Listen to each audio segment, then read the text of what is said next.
दोस्तों, जब ज़िंदगी कर्ज के जंजाल में फंस जाए तो उससे बाहर निकलने के लिए सिर्फ एक ही रास्ता है, हिम्मत और सही फैसले। और आज का वीडियो उसी रास्ते की शुरुआत है। मेरे पास कई बार ऐसा सुनने में आता है कि लोन ले लिया है, भर नहीं पा रहे, संभाल नहीं पा रहे, घर किराए का है।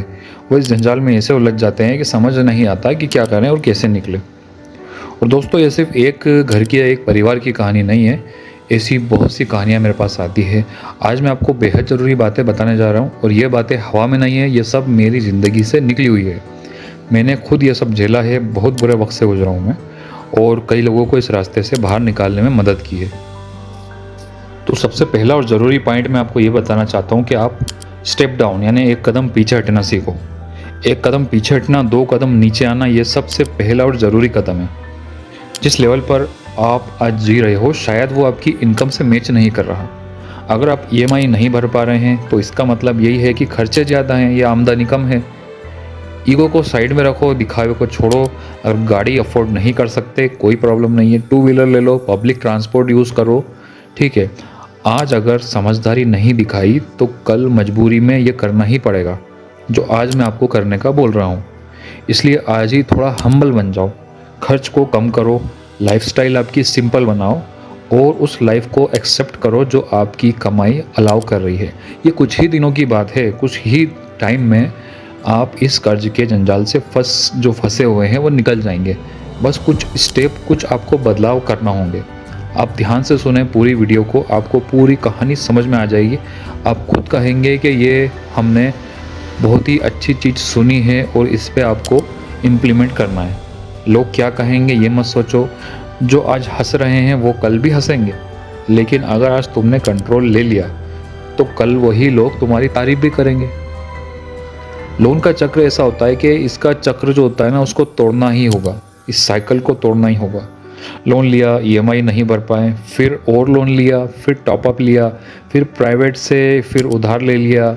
यही होता है डेट ट्रिप। इसमें आप फंस जाते हैं और इसमें धीरे धीरे आदमी खुद को खो देता है।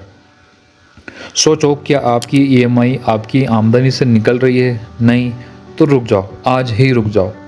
अगर आप एक लोन को चुकाने के लिए दूसरा लोन ले रहे हो तो आप उस रास्ते पर चल रहे हो जो आपको दिवालिया कर देगा। आज ही रुककर प्लान बनाओ, एवैल्यूएशन करो और इस चक्र को तोड़ो, वरना आगे सिर्फ और सिर्फ अंधेरा ही है। एक और बात मैं बताना चाह रहा हूँ कि प्राइवेट जो लेंडर होते हैं, जो प्राइवेट कंपनी होती है जिनसे हम बैंक से डायरेक्ट बैंक का लोन नहीं होता, वो प्राइवेट कंपनी होती है, उनसे आप लोन लेते हो तो उनसे डरने का नहीं, सामने खड़े होने का वक्त है। बैंक का लोन तो प्रोसेस में रहता है, लेकिन प्राइवेट लेंडर का क्या, वो सीधे धमकियों पर उतार आते हैं, गाली, ब्लैकमेल, हरासमेंट, ठीक है, ये सब होता है। लेकिन याद रखो, जितना तुम डरोगे वो उतना ही दबाएंगे। तो सामने जाओ, साफ साफ बात करो।